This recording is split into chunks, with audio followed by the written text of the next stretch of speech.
Hello guys, good morning. तो hope so आप लोग को मजा आ रहा रहेगा रिवीजन करने में। आप लोग हम लोग ने अभी तक बहुत सारे चैप्टर टैक्स के रिवाइज कर लिए और गुड न्यूज है कि मॉर्निंग में हम लोग जैसे टैक्स का रिवीजन कर रहे थे, अभी इवनिंग में लॉ का रिवीजन भी आपके लिए अवेलेबल हो जाएगा। अगर आपको वो per day section wise free of cost, कोई चार्ज नहीं, सबका साथ में पढ़ेगा, बस यही हमारा मोटो है। ठीक है, तो अभी इवनिंग में लॉ का आपने देखा रहेगा, मैंने जो आपको भेजा रहा था लिंक, कौन सा था? सेक्शन 88 था, 89 था। मैंने नहीं बनाया, बेसिकली आपको अच्छा लगा रहेगा वैसा। ठीक है, फिर अभी स्टार्ट करते हैं। कि आज स्टार्ट करने वाले हैं सेक्शन चैप्टर 6 ए के डिडक्शन, जो 80 सी से 80 यू के बीच में आते हैं। किस किस के लिए एप्लीकेबल? सीए इंटर 100% बहुत इंपॉर्टेंट है, सीएस एग्जीक्यूटिव बहुत इंपॉर्टेंट है, सीए इंटर बहुत इंपॉर्टेंट है। फाइनल के लिए इंपॉर्टेंट है, पर सेपरेट क्वेश्चन नहीं आएगा।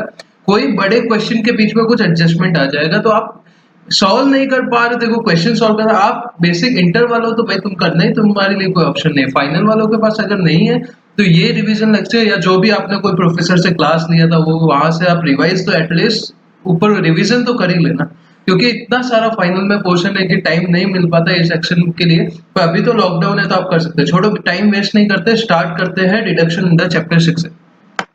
डिडक्शन अंडर चैप्टर 6 का मतलब क्या होता है? पहले हम लोग कैसे इनकम, टोटल इनकम कैलकुलेट करना है, तो पहले क्या लेंगे? सैलरी लेंगे, सैलरी का कितना इनकम हुआ, फिर हाउस प्रॉपर्टी का इनकम, फिर पीजीबीपी, फिर कैपिटल गेन्स, फिर इनकम फ्रॉम अदर सोर्स। पांचों का टोटल करेंगे तो क्या आ जाएगा? Gross total income. किसी में क्या रहेगा, किसी क्लाइंट से क्लाइंट बेसिस पे चेंज रहेगा, किसमें प्रॉफिट गेन बिजनेस प्रोफेशन रहेगा तो सैलरी नहीं रहेगा, वो अपना कंसर्न नहीं है। बेसिक बात क्या है कि 5 पॉइंट है, पांचों हेड का इनकम टोटल किया तो ग्रॉस टोटल इनकम आ गया।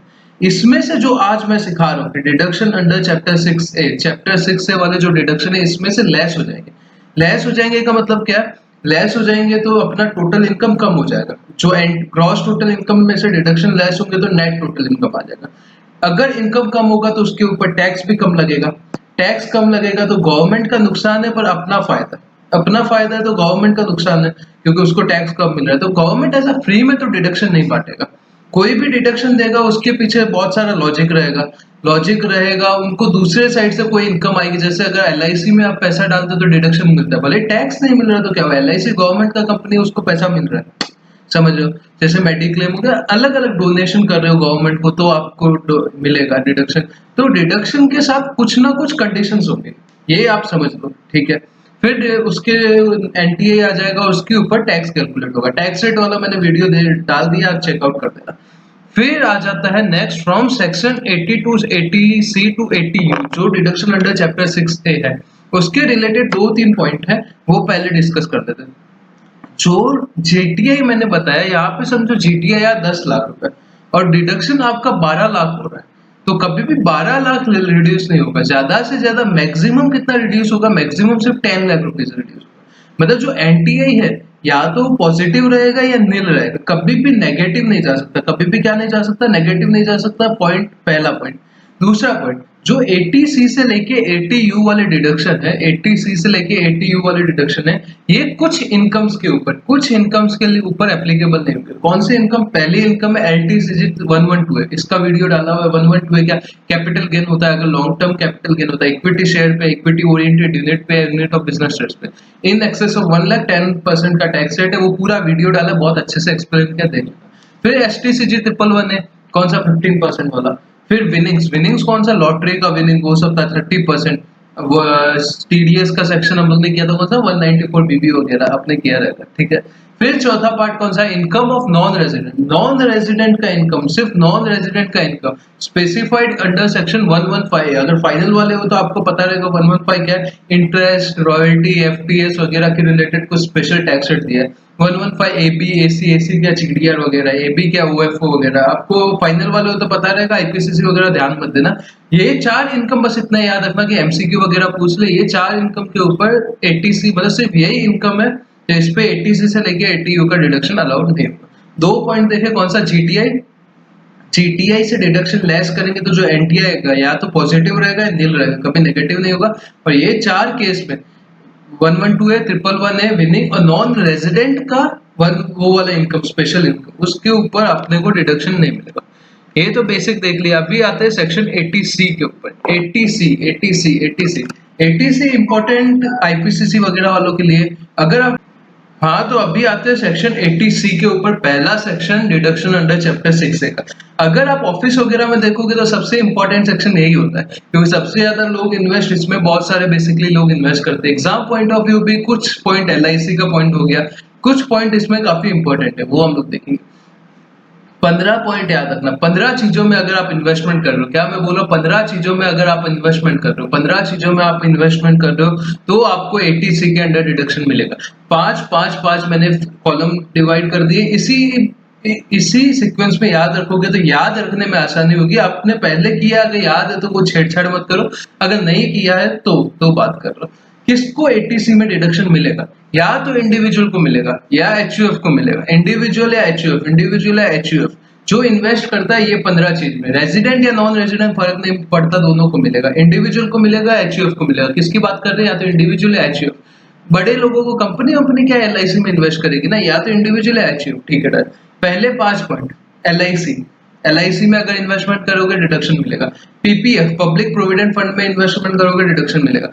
Statutory and recognised provident fund, अगर स्टैट्यूटरी या रिकॉग्नाइज, अनरिकॉग्नाइज नहीं, स्टैट्यूटरी या स्टैट्यूटरी मतलब क्या हो जाता है, जो गवर्नमेंट ने कंपलसरी कंप्लाई करना है वो।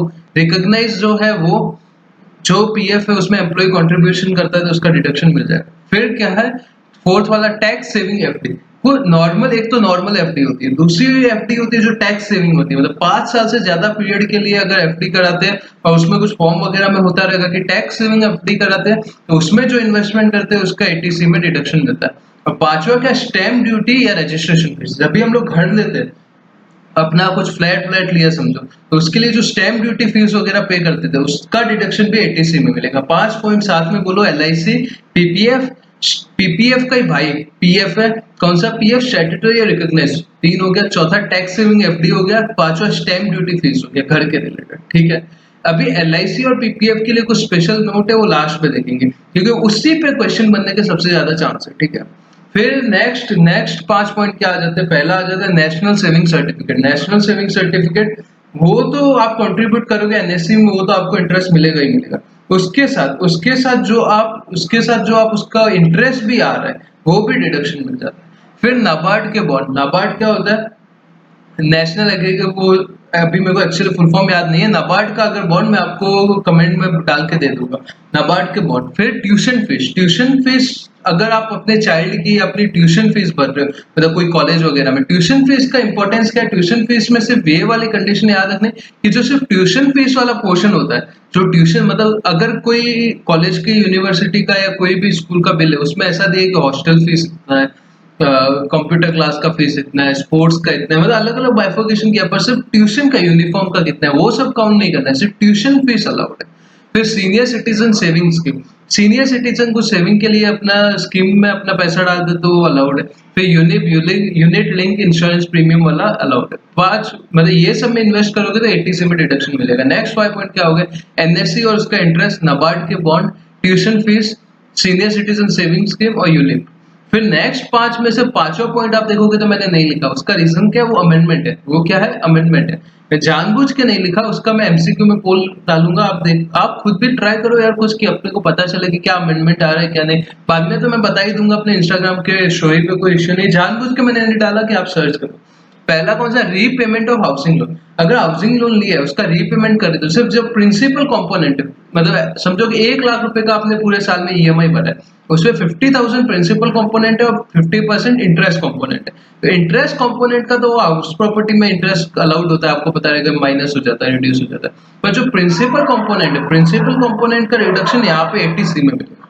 ठीक है, फिर पेंशन स्कीम ऑफ यूटीआई या म्यूचुअल फंड। यूटीआई या म्यूचुअल फंड का पेंशन स्कीम है तो उसमें डिडक्शन मिलेगा। पेंशन जहां पे भी आएगा ध्यान रखना, पेंशन सिर्फ इंडिविजुअल को अलाउड है। एचयूएफ किसका पेंशन निकालेगा ना, इंडिविजुअल को पेंशन होता है। थर्ड क्या, अगर नोटिफाइड कोई यूनिट है, जनरली इक्विटी ओरिएंटेड यूनिट होते हैं, म्यूचुअल फंड या UTI, unit trust of India या म्यूचुअल फंड के, अगर अगर नोटिफाइड यूनिट्स में इन्वेस्टमेंट कर रहे हैं तो अपने को डिडक्शन मिलेगा। या लास्ट क्या, सेकंड लास्ट तो आपको बताना है मेरे को कमेंट में। सुकन्या समृद्धि स्कीम, जो सुकन्या समृद्धि स्कीम है, अगर उसमें इन्वेस्टमेंट कर रहे, कौन इन्वेस्टमेंट कर रहा है? या तो एसएससी कर रहा है या उसकी गर्ल चाइल्ड के लिए कर रहा है। ये मोदी जी लेके आए थे, जब भी आए थे, कि कोई भी सुकन्या समृद्धि स्कीम में अपनी बेटी की फ्यूचर के लिए इन्वेस्ट करता है फॉर एजुकेशन वगैरह, तो उसके लिए डिडक्शन मिलेगा। ठीक है। फिर बात करते हैं फॉर एलआईसी एंड पीपीएफ के लिए कुछ नोट। एलआईसी पीपीएफ के लिए इंडिविजुअल किस किस के लिए इन्वेस्ट कर सकते हैं? तो पहला सेल्फ के लिए कर सकता है, खुद के लिए। दूसरा स्पाउस के लिए, अपनी वाइफ है तो अपने हस्बैंड के लिए। चिल्ड्रन के लिए, पेरेंट्स के लिए नहीं कर सकता। ये इसलिए शायद नहीं है कि एलआईसी तो लाइफ इंश्योरेंस के लिए, मेडिक्लेम में पेरेंट्स इंक्लूडेड है, एलआईसी में पेरेंट्स नहीं है, ये याद रखना। सेल्फ, स्पाउस, चिल्ड्रन या पेरेंट्स नहीं है, सिर्फ 3 लोग हैं। ठीक है। फिर एचयूएफ में कौन है? Any member of HUF. ये एलआईसी और पीपीएफ के लिए ये 3 सेम है। भाई यहाँ पे इंपॉर्टेंट ये वाला पार्ट है जो अभी मैं करा रहा हूँ कि पॉलिसी कितना प्रीमियम अलाउड होगा। मतलब आपने समझो कि मैं 1,50,000 का एफटीसी में डिडक्शन अगर मिल रहा है, तो मैं पूरा 1,50,000 एलआईसी का प्रीमियम भर देता तो क्या मुझे अलाउड होगा? हो भी सकता है, नहीं भी हो सकता है। क्या कंडीशन क्या रहेगा वो देखना पड़ेगा। अगर पॉलिसी इश्यू हुआ है, date of policy of issue of policy, मतलब इश्यू कब हुआ था पॉलिसी, अगर बिफोर 1 अप्रैल 2012 के पहले पॉलिसी इश्यू हुआ है, तो या तो जितना आपने प्रीमियम पे किया या 20% ऑफ पॉलिसी अमाउंट या सम एश्योर्ड, जो पॉलिसी का अमाउंट है, मतलब इतना सम एश्योर्ड कितना आपको मिलेगा, उसका 20% या प्रीमियम पे। प्रीमियम समझो पॉलिसी का अमाउंट 20 लाख है, उसका 20% कितना हो गया? 4 लाख, और प्रीमियम आपने पे किया 1,50,000, तो कितना मिलेगा? 1,50,000 पूरा मिल जाएगा। अगर 1/4/2012 के बाद अगर पॉलिसी लिया है, तो प्रीमियम का अमाउंट और जो 20% था वो 10% हो जाएगा। 2012 के बाद गवर्नमेंट को अक्ल आया रहेगा कि इतना ज्यादा अलाउड नहीं करते, आधा कर देते, तो 10%। पर 1/4/2000 के बाद फिर एक और चेंज आया, प्रीमियम पेड या 15% of policy amount. 15% of policy amount ये सबके लिए एप्लीकेबल नहीं है, कुछ स्पेसिफिक एसएससी के लिए। स्पेसिफिक एसएससी कौन से? जो 80U और सेक्शन 80DDB के लिए एप्लीकेबल। 80U 80DDB आगे करेंगे। बेसिकली इतना समझ लो कि जो डिपेंडेंट है, मतलब जो बीमार है, जो बीमार लोग हैं, उनके लिए सेक्शन एप्लीकेबल है 80U और 80DDB। कुछ स्पेसिफाइड डिसीज की है, मेंटल या फिजिकल, उसके रिलेटेड जो बीमारी बताई हुई है, अगर वो वाले एसएससी है और वो पॉलिसी के लिए प्रीमियम पे करे, तो उनको 10% की जगह एक्सेस 15% अलाउड है। प्रीमियम पेड है अगर 1/4/2000 पहले के लिए तो 20%, 1/4/2012 के बाद है तो 10%, 1/4/2013 के बाद है और 80DDB और 80U के एसएससी है तो 15%। होप सो क्लियर हो गया। क्लियर। और अगर आपको पता होगा तो अभी कल परसों ही मैंने सेक्शन कराया था, कौन सा? टीडीएस का 194DA। 194DA में क्या था? अगर 1010D में पॉलिसी एग्जाम नहीं, जिसके रिलेटेड मैंने जो टेस्ट सॉल्यूशन था उसमें क्वेश्चन भी था, वो 1010D इसी बेसिस पे मिलता है कि एग्जाम होगा इनकम की नहीं होगा। ठीक है। फिर नेक्स्ट आ जाते हैं सेक्शन 80CC। होप सो आपको क्लियर हो गया रहेगा कि क्या 15 पॉइंट एकदम एंड पे वापस सब रिवाइज कर देंगे। 80CCC क्या बोलता है? 80CC बोलता है कि कंट्रीब्यूशन करेंगे किसमें? पेंशन प्लान में। तो आप बोलोगे पेंशन प्लान तो ऊपर भी था, तो ऊपर से पेंशन प्लान कौन सा? म्यूचुअल फंड वाला था। यहाँ पे कौन सा पेंशन प्लान है? एलआईसी या अदर इंश्योरेंस कंपनी। कोई एलआईसी या कोई और अदर इंश्योरेंस कंपनी का आप पेंशन प्लान लेते हो, सिर्फ इंडिविजुअल को पेंशन जहां जा रहेगा सिर्फ इंडिविजुअल को अलाउड होगा। कितना डिडक्शन मिलेगा? Maximum 1,50,000 subject to 80CCE। 80CCE क्या बोल रहा है? 80CCE बोलता है 80C प्लस 80CCC प्लस आगे वाली जो सेक्शन में कराने वाले सबका टोटल आपको 1,50,000 ही डिडक्शन मिलेगा। पर सबका इधर ऊपर तो क्या बोलेगा कि सबका हम लोग 150 देंगे, पर नीचे क्या बोल देंगे? टोटल जितने भी ऊपर सेक्शन है सबका टोटल आपको 1,50,000 ही डिडक्शन मिलेगा। ठीक। 80CCC हो गया, कुछ नहीं, पेंशन प्लान। किसका पेंशन प्लान? एलआईसी का या अदर इंश्योरेंस कंपनी का। तो इंडिविजुअल को मैक्सिमम 1,50,000 डिडक्शन मिल जाएगा। फिर सबसे इंपॉर्टेंट सेक्शन आपका चाहिए था सेक्शन रहेगा कि भाई समझ नहीं पड़ता, अभी समझ पड़ जाएगा, कोई इश्यू नहीं है। 80CCD क्या बोलता है? अगर आप डिडक्शन मिलेगा, अगर आप कंट्रीब्यूशन कर रहे हो, कहाँ कंट्रीब्यूशन कर रहे हो? नोटिफाइड पेंशन स्कीम में कंट्रीब्यूशन कर रहे हो, जो पेंशन स्कीम नोटिफाइड है। ऊपर भी पेंशन के लिए था तो वो सिर्फ इंडिविजुअल के लिए था, यहाँ भी पेंशन है तो सिर्फ इंडिविजुअल के लिए। इतना क्लियर है? ठीक है। कौन सी पेंशन? जो नोटिफाई की है सेंट्रल गवर्नमेंट ने। कौन सी नोटिफाई की है? नीचे देखोगे तो लिखा हुआ है अटल पेंशन योजना जो सेंट्रल गवर्नमेंट ने नोटिफाई किया कि अटल पेंशन योजना में आप अगर इन्वेस्ट करोगे तो आपको डिडक्शन मिलेगा। कैसे करेंगे, क्या करेंगे, आगे देखेंगे। ठीक है, किसको मिलेगा? सिर्फ इंडिविजुअल को मिलेगा। क्यों? बिकॉज बिकॉज क्या बोला मैंने, बिकॉज पेंशन सिर्फ इंडिविजुअल को मिलता है। अभी 80 सीसीडी में दो तीन सेक्शन है। पहला 80 सीसीडी 1 है, फिर 80 सीसीडी 2 है, फिर 80 सीसीडी 1 बी है। पहले बात कर लेते हैं 80 सीसीडी 1 की। ये जो मैंने हाईलाइट किया इतने पोर्शन पे देख लेते हैं। 80 CCD 1 amount contributed in NPS of central government. NPS of central government मतलब क्या? एनपीएस ऑफ सेंट्रल गवर्नमेंट मतलब अपना अटल पेंशन योजना में अमाउंट कंट्रीब्यूट किया। किसने किया? या तो सैलरीड एम्प्लॉय ने किया या सेल्फ एम्प्लॉयड ने किया। समझो, या तो सैलरीड एम्प्लॉय ने किया जो जॉब पे जाते हैं, आप जैसे लोग आर्टिकल लोग, सैलरीड एम्प्लॉय ने किया, या फिर कोई भी सेल्फ एम्प्लॉयड पर्सन ने किया। ठीक है, 2 पॉइंट हो गए। अगर सैलरीड पर्सन अगर एनपीएस में पैसा कंट्रीब्यूट करता है तो कैसे डिडक्शन मिलेगा? या तो एक्चुअल कंट्रीब्यूशन जितना किया, समझो 2 लाख रुपए कर दिया साल में एक्चुअली, या 10% ऑफ सैलरी।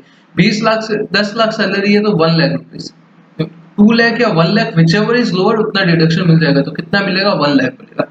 एक्चुअल कंट्रीब्यूशन और 10% of salary whichever is lower. और सैलरी का मतलब क्या हो जाएगा? सैलरी का मतलब बेसिक सैलरी जो रहता है, सैलरी वाला चैप्टर आपने किया रहेगा तो आपको पता है, basic salary plus DA, DA in term, DA in terms. DA मतलब क्या? Dearness allowance. Dearness allowance in terms मतलब क्या? इन टर्म्स ऑफ वो वाला डीए जो रिटायरमेंट बेनिफिट में आपको काम आएगा। ठीक है, अगर सैलरीड एम्प्लॉय नहीं है, अगर सैलरीड एम्प्लॉय नहीं है, सेल्फ एम्प्लॉय, जब मेरे जैसा आदमी टैक्स सेंटर चला रहा है, मैं बहुत पैसे कमा रहा हूँ, समझो, कमा कुछ नहीं रहा हूँ पर समझो मैं बहुत कमा रहा हूँ, सेल्फ एम्प्लॉयड है, तो क्या? एक्चुअल कंट्रीब्यूशन या 20% ऑफ जीटीए। एक्चुअल कंट्रीब्यूशन या उधर क्या था? 10% ऑफ सैलरी, यहाँ पे 20% ऑफ जीटीए, डबल है। खुद का काम कर रहा हूँ ना, तो डबल दिया गवर्नमेंट ने बेनिफिट। सैलरी के लिए 10% ऑफ सैलरी या एक्चुअल अमाउंट, यहाँ पे 20% of GTA, actual contribution which ever is lower. 80 CCD 1 खत्म हो गया। 80 सीसीडी 2 क्या होता है? 80 सीसीडी 2 ये राइट वाला। अगर एम्प्लॉयर कंट्रीब्यूशन करता है, अगर एम्प्लॉयर कंट्रीब्यूशन करता है तो उसका बेनिफिट भी एम्प्लॉय को मिलेगा। अगर एम्प्लॉयर कंट्रीब्यूशन कर रहा है तो उसका बेनिफिट भी एम्प्लॉय को मिलेगा। कितना मिलेगा? एक्चुअल जो अमाउंट एम्प्लॉयर ने कंट्रीब्यूट किया है या 10% of salary whichever is lower मिल जाएगा। और ये जो अमाउंट है 80 सीसीडी 2 वाला, ये और 80 सीसीडी 1 बी, 80 सीसीडी 1 बी का सर मैंने यहाँ पे लिखा नहीं, मैं नोट्स बना रहा था। होप सो नए नोट्स आपको अच्छे लग रहे हैं, अच्छे लगे तो कमेंट में बताना, लाइक वगैरह कर देना। 80 सीसीडी 1 2 क्या बोलता है? अगर जो एम्प्लॉय ने कंट्रीब्यूशन किया है 10% salary whichever is lower मिल जाएगा। किसको मिलेगा? एम्प्लॉय को मिलेगा। और ये वाला पार्ट और 80 सीसीडी 1 बी वाला पार्ट दोनों 80 सीसीई की लिमिट पे काउंट नहीं थी। 80 सीसीई क्या होता है? 80 सीसीई जो नीचे आप बॉक्स में देख रहे हो, ये क्या बोलता है कि अभी तक जितने 80C plus CCC plus CCD, ये मैक्सिमम 1,50,000 ही मिलेंगे। तो अगर 80 सीसीडी 2 में कोई अलग रिडक्शन मिल रहा है तो 1,50,000 से ज्यादा भी मिल सकता है। और 80 सीसीडी 1 बी क्या बोलता है? 1 बी बोलता है कि अगर आपको ये सब डिडक्शन भी कम पड़ रहे हैं, अगर और आपको एनपीएस में पैसा डाल के डिडक्शन लेना है तो आप 50,000 तक और डाल सकते हो। मतलब कितना? 50,000 तक और डाल सकते हो, बस यही बोलता है। और वो भी 80 सीसीई की लिमिट में नहीं आएगा। 80 सीसीई की लिमिट में दो चीज नहीं आएगी, 80 सीसीडी 2 नहीं आएगा और 80 सीसीडी 1 भी नहीं आएगा। तो 80 सीसीडी 1 आएगा, 80 सीसीसी आएगा और 80 सीसी आएगा। ये तीनों जो बॉक्स में दिए मैक्सिमम 1,50,000 ही इनमें मिलेगा। पर 1 पी मतलब जो 50,000 प्लस ये सीसीडी 2 वाला पार्ट वो नहीं आएगा। तो अगर कोई भी, अगर आपके पास टैक्स प्लानिंग करने आता भी, अगर आप रिटर्न वगैरह फाइल करते हो तो 50,000 वाला बेनिफिट प्लीज दिलवा देना, क्योंकि 1,50,000 तो उसको ऑलरेडी मिलेगा, प्लस 50,000 एक्सेस मिल जाएगा और 2 लाख तक उसको मिल सकता है। ठीक है, ये तो प्रैक्टिकल बात है। अभी आगे जाते हैं। दो नोट है।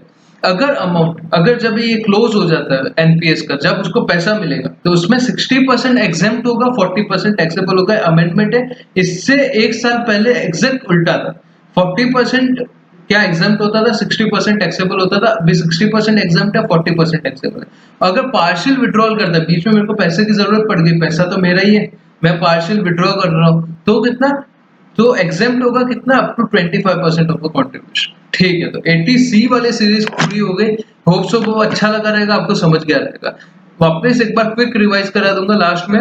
अच्छा लगा है तो प्लीज लाइक वगैरह कर देना, मोटिवेशन रहता है। और तो क्या, basically certain deduction related to medical, medical के रिलेटेड कुछ डिडक्शन की बात करते हैं। पहले दो सेक्शन ये देख लो कि 80U क्या है और 80DD क्या है। आप बोलोगे 80D कब कराओगे, 80D थोड़ा बड़ा है और वो अलग है। ये सब के साथ सेम सेम है तो फटाफट निकल जाएंगे। ये मैं थोड़ा स्लो करा रहा हूँ रिवीजन, जिसने बेसिकली क्लास नहीं भी लिया है, फर्स्ट टाइम देखा है तो भी समझ जाएगा, कोई इश्यू नहीं। 80U क्या है, 80U और 80DD सेम है, 80U और 80DD सेम है।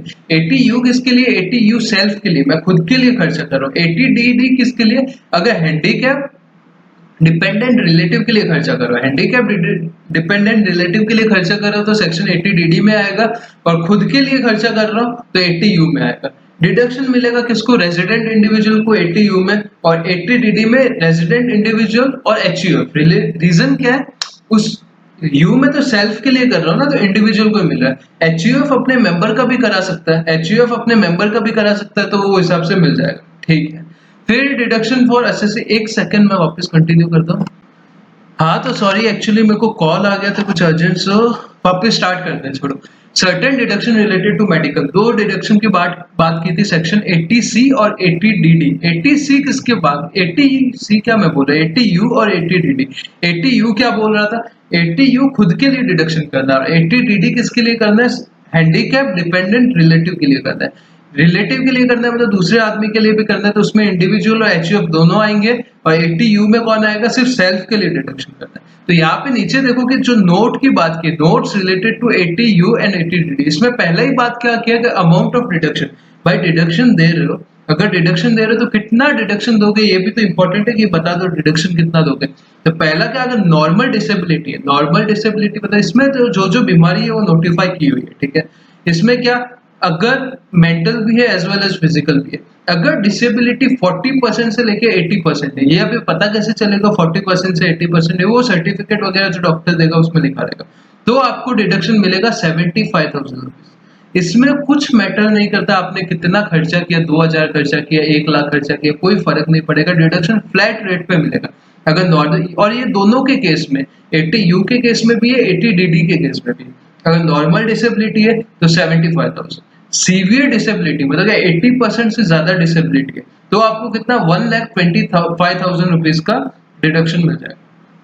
ठीक है, 175,000, 1,25,000, 75, 1,25,000 याद कर लेना। ऐसा मत समझना कि हम लोग को स्मार्ट स्टडी करेंगे, ये मतलब ऐसा कि याद रहेगा, ऐसा कुछ नहीं, जितना रट्टा ही मारना पड़ेगा और कोई ऑप्शन नहीं है। सेकंड क्या, जब भी आपको ये डिडक्शन लेना है तभी आपको सर्टिफिकेट ऑफ डिसेबिलिटी जो आपको डॉक्टर देगा वो आपको अपने पास रखना है, क्योंकि कल आपको कुछ नोटिस वगैरह आता है तो आप वो दिखा सकते हैं। ठीक है, फिर 80DD में एक और कंडीशन है, 80U में क्यों नहीं है, बिकॉज वो सेल्फ की बात करे। 80DD किसकी बात कर रहा है, हैंडीकैप डिपेंडेंट रिलेटिव की बात करता है। हैंडीकैप डिपेंडेंट रिलेटिव के केस में अगर उसकी डेथ हो जाती है, कोई रिलेटिव वगैरह जो भी जिसके लिए आप खर्चा कर रहे हो, तो जो LIC का अमाउंट वगैरह जो मिलेगा उसको, इंश्योरेंस का, LIC बेसिकली जो भी इंश्योरेंस का या एम्प्लॉयर जो पैसा देगा, वो वाला अमाउंट टैक्सेबल होगा आपके हाथ में। कहाँ पे, इनकम फ्रॉम अदर सोर्स। आपके हाथ में क्यों होगा, बिकॉज आपने पहले डिडक्शन भी तो उसके लिए होगा। तो अभी आप बोलोगे हैंडीकैप डिपेंडेंट रिलेटिव का मतलब क्या होता है, तो उसका मतलब क्या होता है, H2PC होता है। H2PC क्या, SPC क्लास है ना अपना, SPC, तो आपको याद रहेगा। S दो बार है, मतलब पहला क्या, स्पाउस, स्पाउस मतलब क्या, वाइफ या कोई लेडी है तो उसका हस्बैंड। S यानी क्या, सिबलिंग्स, सिबलिंग्स मतलब क्या, ब्रदर या सिस्टर। P यानी क्या, पेरेंट्स, और C यानी चिल्ड्रन। SPC, S यानी स्पाउस सिबलिंग, P यानी पेरेंट्स, C यानी चिल्ड्रन। ठीक है, फिर थर्ड पॉइंट आता है कि डिसीज शुड बी स्पेसिफाइड इधर फिजिकल या मेंटल। जो स्पेसिफाइड डिसीज है वो वाली केस के लिए आपको एक्सपेंस करना है। ठीक है, 80C हो गया, 80U हो गया, फिर बात करते हैं 80DDB। 80DDB क्या बोलता है, 80DDB बोलता है deduction in respect of medical treatment और स्पेसिफाइड डिसीज। मतलब जो बड़ी बड़ी स्पेसिफाइड डिसीज है उसकी ट्रीटमेंट के लिए, उसके ट्रीटमेंट के लिए आप अगर पैसा दे रहे हो, इसमें खुद के लिए भी दे सकते हो या SPC के लिए भी दे सकते हो। SPC मतलब क्या, हैंडीकैप डिपेंडेंट रिलेटिव, दोनों के लिए आप दोगे तो आपको चल जाएगा, कोई तकलीफ नहीं है। पर यहाँ पे अभी तक जो था उसमें सिर्फ रेजिडेंट इंडिविजुअल था, यहाँ पे भी रेजिडेंट इंडिविजुअल है, पर इसमें HUF भी आ गया, बिकॉज ये खुद के लिए भी कर सकते हैं और इसके रिलेटिव के लिए भी कर सकते हैं। लॉजिक सिंपल है। फिर इसमें डिडक्शन कितना मिलेगा, इधर तो क्या 75, 1,25,000 मिल रहा था, यहाँ पे कितना मिलेगा, या तो आपने अमाउंट जितना पे किया, या तो आपने अमाउंट जितना एक्सपेंस किया, इनकर किया, दूसरा क्या है, या तो 40,000 रुपीज या 1 लाख, या तो रुपीज 40,000 या 1 लाख। 40,000 किसके लिए? नॉर्मल पब्लिक के लिए। जो गोला बनाया हुआ है उसमें देखो नॉर्मल पब्लिक के लिए कितना 40,000, और 1 लाख किसके लिए? सीनियर सिटीजन के लिए। 40,000 नॉर्मल, 1 लाख सीनियर सिटीजन के लिए। वॉट एवर अमाउंट जो आएगा, मतलब समझो कि आपने डिडक्ट कितना किया, डिडक्ट किया आपने, एक्सपेंस कितना किया, 1 लाख रुपए किया, और आप नॉर्मल आदमी हो तो आपको 40,000 रुपए एक्सपेंस अलाउड होगा। तो 40,000 आपने ले लिया।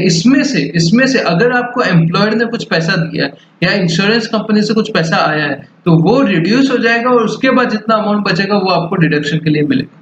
होप सो क्लियर है। 80 DD भी, 80U और 80 DD को साथ में पढ़ना, क्योंकि इसमें सब कुछ सेम है। बस एक किसके लिए? यू खुद के लिए, और डीडी किसके लिए? HDR के लिए। और 80 DD भी ही उसके साथ पढ़ लेना कि वो दोनों के लिए, खुद के लिए भी है और HDR के लिए भी है, और दोनों की कंडीशन ऑलमोस्ट सेम है, माइनर माइनर डिफरेंस है, और इसमें भी आपको वो सर्टिफिकेट लेके रखना है। तो होप सो अभी तक ये क्लियर है। तो आज का रिविजन लेक्चर यहाँ पे फटाफट करते हैं, और मैं पूरा अभी तक जितना पढ़ा वो एक बार समराइज करा देता हूँ ताकि आपको बेटर हो जाए, मतलब वापस क्लिक हो जाए। तो स्टार्ट करते हैं वापस एक बार रिवीजन। डिडक्शन से, डिडक्शन का मतलब क्या होता है? पहले income from salary, house property, PGBP, capital gain, income from other source, तो पांचों का टोटल ले लेंगे तो क्या आ जाएगा? जीटीआई आ जाएगा। उसमें से लेस करेंगे डिडक्शन अंडर चैप्टर 6। 6A का मतलब क्या? 80C से लेके 80U। इससे क्या होगा? इससे मैंने बोला था जीटीआई आपका कम हो जाएगा, जो एनटीआई आएगा वो आपका पहले 5 लाख था तो समझो अभी 4 लाख आएगा, तो आपका टैक्स कम आएगा। टैक्स कम आएगा मतलब क्या? आपको बेनिफिट है पर गवर्नमेंट को लॉस है। गवर्नमेंट को लॉस है तो डिडक्शन देने से पहले कुछ कंडीशन रखेगा, फ्री फुकट में आपको डिडक्शन नहीं देगा। 80C से 80U के लिए कुछ कॉमन नोट है। पहला कॉमन नोट क्या? जो एनटीआई आपका आएगा आफ्टर डिडक्शन, वो या तो पॉजिटिव रहेगा या नील रहेगा, कभी भी नेगेटिव नहीं जा सकता, कभी भी नेगेटिव नहीं जा सकता। दूसरा क्या बोला था? Following income. ये 4 इनकम के केस में आपको ये डिडक्शन के बेनिफिट नहीं मिलेंगे। पहला क्या? एलटीसीजी थे 112A, 112A, फिर 111A, फिर विनिंग, और फिर क्या? 115A, AB, AC वगैरह, जो नॉन रेजिडेंट अर्न करता है, नॉन रेजिडेंट। ये सब की लॉजिक मैंने ऊपर आपको बताया, तो ये सब रिवीजन वीडियो फटाफट एक बार वापस क्विक रिवीजन ऊपर ही था। फिर 80C की बात करते हैं। 80C किसको मिलेगा? या तो इंडिविजुअल को मिलेगा या एचयूएफ को मिलेगा, वेदर नॉन रेजिडेंट हो रेजिडेंट हो कोई फर्क नहीं पड़ता। इन्वेस्ट किसमें किया रहना चाहिए? 15 पॉइंट है, 5-5-5 में इन्वेस्ट किया रहना चाहिए। पहले 5 में क्या? LIC है, पीपीएफ है, पीपीएफ का छोटा भाई है पीएफ, कौन सा? स्टैट या रिकॉग्नाइज। टैक्स सेविंग एफडी है जो 5 साल से ज्यादा होती है, स्टैम्प ड्यूटी है, रजिस्ट्रेशन फीस है। फिर क्या आ जाते हैं 5 point? National saving certificate plus उसका इंटरेस्ट भी आएगा, नाबार्ड के बॉन्ड आ जाएंगे। फिर ट्यूशन फीस आ जाएगा। ट्यूशन फीस में कौन सा? सिर्फ ट्यूशन फी वाला कंपोनेंट। फिर सीनियर सिटीजन का जो सेविंग स्कीम है। फिर कौन सा? Unit link insurance premium. फिर नेक्स्ट 5 में पांचवा पॉइंट, इंस्टा की स्टोरी याद है आपको। फिर क्या? Repayment of housing loan. सिर्फ प्रिंसिपल अमाउंट, अगर लोन का पेमेंट करे हाउसिंग लोन का, तो उसमें जो प्रिंसिपल अमाउंट रहेगा वही सिर्फ अपने को रिडक्शन मिलेगा। यूटीआई या म्यूचुअल फंड का पेंशन स्कीम, यूटीआई या म्यूचुअल फंड का पेंशन। फिर नोटिफाइड यूनिट ऑफ यूटीआई या म्यूचुअल फंड, अगर ये म्यूचुअल फंड में आप इन्वेस्टमेंट करते हैं इक्विटी ओरिएंटेड वगैरह में, तो आपको डिडक्शन मिलेगा। फिर सुकन्या समृद्धि स्कीम में अगर आप इन्वेस्ट करते हो तो 80C में डिडक्शन मिलेगा। इंडिविजुअल करना चाहिए किसके लिए? या तो खुद के लिए या अपनी गर्ल चाइल्ड के लिए। गर्ल चाइल्ड बेसिकली ये मोदी जी लेके आए थे, क्यों लाए थे? एजुकेशन वगैरह के बेनिफिट के लिए। फिर एलआईसी के रिलेटेड कुछ इंपॉर्टेंट पॉइंट थे, पेरेंट्स को नहीं मिलेगा, किसके किसके लिए? खुद के एलआईसी निकाल रहे हैं, अपने वाइफ का निकाल रहे हैं, अपने बच्चों का निकाल रहे हैं। पीपीएफ भी सेम कंडीशन है। एचयूएफ का क्या? एचयूएफ अपने मेंबर के लिए निकाल रहा है। अगर बिफोर एलआईसी का प्रीमियम पूरा अलाउड नहीं होगा, कितना अलाउड होगा? अलाउड होगा अगर बिफोर 1/4/2012 लिया तो अमाउंट एक्चुअली इनकर्ड है 20% ऑफ पॉलिसी। 1/4/2012 के बाद लिया तो प्रीमियम या 10% ऑफ पॉलिसी। पहले 20 था, फिर 10 हो गया। फिर 1/4/2013 में फिर इनको दिमाग लगाओ, इन्होंने 15% कर दिया। 15% किया पर किसके लिए? 80U, 80DD और 80DDB के लिए। फिर विचएवर इज लोअर है वो ठीक है। फिर आ जाता है 80CC। सीसीसी किसके लिए? पेंशन स्कीम के लिए। पेंशन स्कीम किसका? पेंशन स्कीम ऊपर जो देखा था 80C में, वो यूटीआई या म्यूचुअल फंड का था। इस केस में किसका है? LIC या अदर इंश्योरेंस कंपनी का। ओनली मैक्सिमम 1,50,000 मिलेगा सब्जेक्ट टू 80CCE। 80CCD में दो सेक्शन देखे थे, 80CCD 1 देखा था, 80CCD 2 देखा था। 1 किसके लिए था? या तो सैलरीड एम्प्लॉय के लिए, सेल्फ एम्प्लॉयड के लिए। सैलरीड एम्प्लॉय के लिए 10% of salary actual contribution whichever is lower. Self employed के लिए एक्चुअल कंट्रीब्यूशन है 20% of GTI whichever is lower. 80CCD 2 क्या बता रहा? अगर एम्प्लॉयर कंट्रीब्यूट कर रहा है आपके रेट ऊपर तो भी आपको डिडक्शन मिलेगा। कितना मिलेगा? अमाउंट जितना एम्प्लॉय ने कंट्रीब्यूट किया है 10% ऑफ आपका सैलरी। सैलरी के केस में क्या देखना है? बेसिक प्लस डीए देखना है। विच एवर इज लोअर वाला, ठीक है पार्ट। फिर क्या आ जाता है 80 CCD 2 और 80 CCD 1B, ये दोनों 80 CCE में काउंट नहीं होगा। ये 80 CCD 1B क्या, आपको 50,000 का एक्स्ट्रा जो अलाउंस मिलता है। फिर दो नोट देखे थे, अगर जब भी आपका पॉलिसी क्लोज होता है, आपको जब पैसा मिलता है तो उसमें 60% एग्जाम्प हो जाता है, 40% टैक्सेबल हो जाता है, अमेंडमेंट है। फिर पार्शियल विड्रॉल अगर आप करते हैं तो to the extent 25% of contribution आपको वो एग्जाम्प हो जाएगा। फिर बात करेंगे नेक्स्ट कहाँ बात करेंगे, कुछ हम लोग ने मेडिकल के रिलेटेड अभी अभी देखे थे, एक बार वापस रिवाइज कर देते हैं। तो 80 यू पढ़ा था खुद के लिए, 80 DD किसके लिए पढ़ा था, रिलेटिव HDR के लिए। HDR आपको याद रहेगा। अगर कंडीशन क्या है, पहले तो सर्टिफिकेट आपको देना पड़ेगा, ठीक है। कितना डिडक्शन मिलेगा, नॉर्मल डिसेबिलिटी तो 75,000 फ्लैट मिलेगा, इसमें कुछ अमाउंट वगैरह कितना किया है क्या किया है कुछ पंचायत नहीं है। सीवियर डिसेबिलिटी तो 1,25,000 रुपए का डिडक्शन मिलेगा। सर्टिफिकेट देना पड़ेगा। डिसीज इधर फिजिकल हो सकता है और मेंटल हो सकता है। डिजीज इधर फिजिकल हो सकता है, मेंटल हो सकता है। हैंडीकैप डिपेंडेंट रिलेटिव का मतलब क्या होता है, 2 SPC होता है। 2 S मतलब क्या, स्पाउस है, सिबलिंग। फिर पेरेंट्स या चिल्ड्रन, ठीक है, डन। फिर अपना नेक्स्ट पार्ट आता है 80 DDB। डीडीबी क्या बोलता है, डीडीबी बोलता है कुछ स्पेसिफाइड डिसीज, जो बड़े बड़े डिसीज है, उस केस में आप खुद के लिए भी, यहाँ पे रेजिडेंट इंडिविजुअल है, सबके लिए नहीं, सिर्फ रेजिडेंट इंडिविजुअल है, HUF कुछ स्पेसिफाई खर्चे के लिए, या तो खुद के लिए या 2 SPC के लिए खर्चा करता है तो डिडक्शन मिलेगा। क्या, कितना डिडक्शन मिलेगा, जो एक्चुअल खर्चा किया। दूसरा 40,000 या 1 लाख। 1 लाख किसके लिए, सीनियर सिटीजन के लिए। फिर वॉट एवर अमाउंट कम जो आएगा, उसमें जितना एम्प्लॉयर ने पैसा दिया या कम LIC से मिला है तो वो लेस हो जाएगा। Hope so revision lecture helpful रहा रहेगा। हेल्पफुल रहा तो लाइक कर दीजिए, सब्सक्राइब वगैरह फर्स्ट टाइम आया है तो कर देना। We will meet you tomorrow नहीं, आज इवनिंग में भी मिलेंगे। किसके लिए मिलेंगे, लॉ के रिवीजन के लिए मिलेंगे। Thanks a lot.